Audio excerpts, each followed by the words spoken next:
No secret that the big question ahead of the Mueller hearings yesterday was this: would Robert Mueller move the needle on impeachment? Not nearly as much attention was paid to whether Mueller, a career prosecutor, the head of the FBI after 9/11, and the man appointed to investigate the Russian attack on our democracy, might move the needle on the country's degree of alarm over Russia's ongoing attacks on our country. But Mueller succeeded in breaking Donald Trump's Republican firewall on the question of the Russian threat. Here's a Republican member of Congress on that Russian threat. In your investigation, did you think that this was a single attempt by the Russians to get involved in our election, or did you find evidence to suggest they'll try to do this again? No, it wasn't a single attempt. They're doing it as we sit here, and they expect to do it during the next campaign. As we sit here, close Trump ally and advisor Chris Christie also weighed in yesterday on the Republican short-sightedness on the Russia threat. It's a big mistake for Republicans long-term, for our credibility, which we've always had, at least for the last 40 years since Ronald Reagan, as the party of national security, putting national security first. And I think it's a very short-sighted strategy. Big mistake, huge. And FBI Director Chris Wray warned earlier this week that the Russian effort is indeed ongoing. Are the Russians still trying to interfere in our election system? The Russians are absolutely intent on trying to interfere with our elections through, is it fair to say that foreign influence in particular? Everything we've done against Russia has not deterred them enough? All the sanctions, all the talk, they're still at it. Well, my view is until they stop, they haven't been deterred enough. And they're still doing it? Yes. It's a lot of warnings from a lot of people, which makes it all the more disturbing that the current Republican position on election security legislation is to block it. The Hill reports today, quote, Senate Majority Leader Mitch McConnell blocked 2 election security measures on Thursday, arguing that Democrats are trying to give themselves a political benefit. What? Tables back. What political benefit, unless you are so politically weak that you need Russia's help, what political benefit is there from keeping them out of our elections? Well, if Vladimir Putin was watching the hearings yesterday, and he might have been, and if he's reading the Hill and seeing that McConnell quashed these 3 election security bills, which should be bipartisan, he's thinking, wow, it's open season for us. I mean, we were successful before. We were successful in the UK, where there's a new British Prime Minister who supported Brexit, and the Russians supported Brexit. He's thinking, I've got the whole transatlantic alliance now. There's nothing to stop me. And in fact, the Russians don't have an off switch. They just keep doing this. The Internet Research Agency in St. Petersburg is still a going proposition.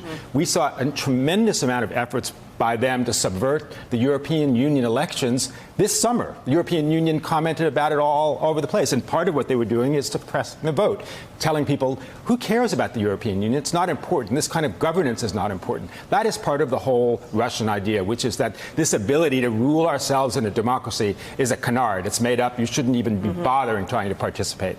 So if Chris Wray ever sat at this table, and I doubt he ever will, but this is what I'd show him, and I'd want to know what he thinks about all of Donald Trump's campaign advisors encouraging Russian interference.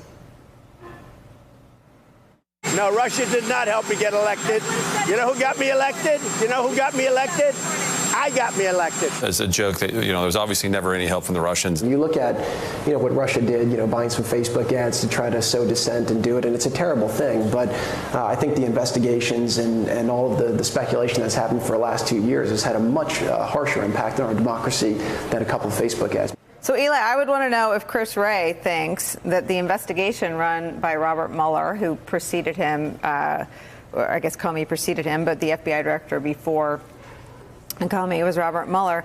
If Robert Mueller's investigation of the Russian attack had a harsher impact on our democracy than what Jared describes as a couple Facebook ads. I'm guessing Chris Wray doesn't agree with that, and I'm guessing Chris Wray doesn't like seeing Donald Trump's 2020 campaign advisor director calling it a joke, and Donald Trump still denying the unanimous assessment of the intelligence community. Yeah, I mean, Ray's on the record on this, and I'm certain he also didn't like it when Donald Trump a month ago in Osaka at the G20 sat next to Vladimir Putin, and when a reporter called out, are you going to tell him not to meddle in the election, Trump took it as a joke, performed for the cameras and the press in the room, and said, sure, looked at Putin and said, hey, don't meddle in the election, please don't meddle in the election, and with a smirk on his face. So he's sort of minimizing this in plain sight. And, you know, that's something, there's nothing hidden about this. It's all out in the open. McConnell blocking the bills. I mean, you know, you got to watch what they do. And if they're blocking these bills, they're telling you they don't really care about outside interference, and they're inviting outside interference not just from Russia, but from any country. I mean, we've been talking about Trump's brand. His brand is the opposite of what his supporters in Ohio think it is. He's so weak. He's so impotent. He can't win without big bad Vladimir Putin. I actually think, and I hear this too, I hear this from Garrett Haake, who's out on the campaign trail. Voters aren't asking about Russia. Well, they're not asking about Russia because they don't know what Russia does. They help Donald cheat at politics the way Donald Trump cheats at golf. I mean, it's central to his brand. Well, they help, exactly. I mean, I think that is part of what could be a larger story that Democrats tell, which is really directed to a lot of Donald Trump's, you know, supporters and potential supporters, which is, what has this guy actually accomplished on your behalf? I mean, is the swamp drained? Is Obamacare gone? Is the wall built? And then the question on election security is, do they actually welcome election, or some kind of intervention? I mean, are they actually relying on that as part of their strategy? And look, we know what Donald Trump thinks about this. He said it many, many times, and you could make an assessment about his ego needing to think that he won on his own, or, you know, some strategic goal going forward. But I think the question has to be put to Mitch McConnell, which is, what are you doing here? Like, are you against election security, yes or no? And, you know, to me, I mean, he's up for re-election. He's obviously going to be very sensitive to this, and I just don't know what the answer is right now. And Mitch McConnell, in 2016, helped stop the flow of information to the American public about the Russian attack in 2016. I mean, there's some consistency from McConnell's part, too. Right, but I mean, the way everything is so tribal and so partisan now, I mean, everything is sort of about allegiance to Trump and to the party, and it's less about principle. It's less about hypocrisy, and this isn't what you did last time, or this isn't how you played it when there was a Democratic president. There's a presumption by McConnell and Trump that voters don't care about that, and that their allegiance and the emotional connection they have with voters is stronger than any of that stuff. Well, yeah, I agree with you, and I also think it goes even further. I think the rock goes deeper, because we saw the Republican Party basically decide, we're going to take an anti-democratic brand, basically. We're going to take a brand on things like healthcare and taxes and, you know, public spending in general that just isn't popular. And we are going to go against demographic destiny. And so we are going to try to rig the rules, right? If you've got, I actually don't think, you know, my organization works on democracy issues. And the way that it has become Republican Party gospel, from secretaries of state to the president of the United States, to perpetuate the myth, the lie of voter fraud in order to change the rules at every possible turn to make it harder for people to vote, to make it easier for our own billionaires and oligarchs to buy our elections. How is that so far down the field from saying, you know what, a foreign power can go ahead and try to subvert our democracy? There's just not a belief in democracy among today's Republican Party, and it's because they've taken a strategy that is fundamentally unpopular. Rick? Well, they're subverting democracy themselves, even more than Vladimir Putin is, by not allowing people to vote, by not allowing instant voting, by subverting these election security laws. I mean, they are single-handedly undermining the democracy in a way that's more pronounced than what the Russians are doing. But they're hand in glove with them. Our friend Jennifer Rubin has a piece in the Washington Post today that says Mueller didn't fail, the country did. You kind of started us in this vein, but I just want to go around quickly. I mean, you know, what Mueller did on the level of substance, what Mueller did on the level of fact pattern, what Mueller did in terms of the credibility of a man who obviously wasn't performing for any camera. He was simply doing what he was asked to do. He was subpoenaed. He didn't volunteer to go up there. And rendering every Trump lie about what the report says completely moot, destroyed. It did not exonerate him. Certainly lending credence to the belief that Donald Trump was anyone other than the president. He would have been charged with not just one crime, but probably 10 acts of obstruction of justice, and illuminating this Russian threat. Your thoughts on how we process that information? Well, I thought it was a powerful column, and it's the idea it wasn't Mueller's fault, it was ours. And part of that is, look, realistically, a 448-page report, it's hard for people to read. They're working. It's hard for anybody to read.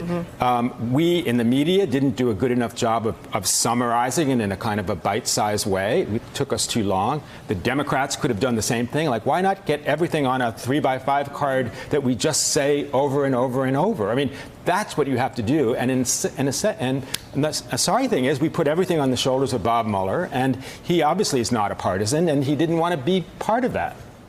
we also let Bob Barr, like Olivia Pope, this whole situation, Bill right? Barr. Sorry, Bill Barr. Thank you. Olivia Pope, this whole situation, right? I mean, we let the Attorney General come out with a summary that was that 3x5 card of misinformation. And that was a huge, I mean, I remember sitting at a desk like this when that happened, and I was like, I was agog. I was like, I can't believe this is happening in real time. We have not seen the report, and I don't trust him. Yeah, I mean, define we, though, right? I mean, the presidency, Donald Trump's Twitter feed, and certainly the Attorney General of the United States is a massive, massive bully pulpit that, frankly, they know how to use and are willing to use. And, you know, the Democrats haven't been particularly good or deft at playing catch-up or, you know, I mean, however you want to play this. But there are, even though Bob Mueller was not hired as a performer, and I think he got, you know, some pretty harsh reviews yesterday for his performance, I mean, there are some, like, index cards coming out of yesterday, as you just said, Nicole. So, Crimes committed. Russia still attacking Correct. us. Would have been charged with crimes if he wasn't president, and still could be when he leaves. Correct. But when you talk to Donald Trump and you ask him, a reporter asked him about those specific, the substance of what Mueller testified to yesterday, and Trump lashed out at that reporter and said, "You're fake news." He has yet to issue any statement. The White House, the campaign, nobody has responded to the substance of what Mueller says in the report, what he said yesterday during that hearing. And you know, beyond asking the question, at some point, right, like where do we go next? When Donald Trump just brushes it aside and gaslights the whole country and he's president and he has that bully pulpit and an attorney general who's willing to go out and spin it for him, what happens next? Hey there, I'm Chris Hayes from MSNBC. Thanks for watching MSNBC on YouTube. If you want to keep up to date with the videos we're putting out, you can click subscribe just below me or click over on this list to see lots of other great videos.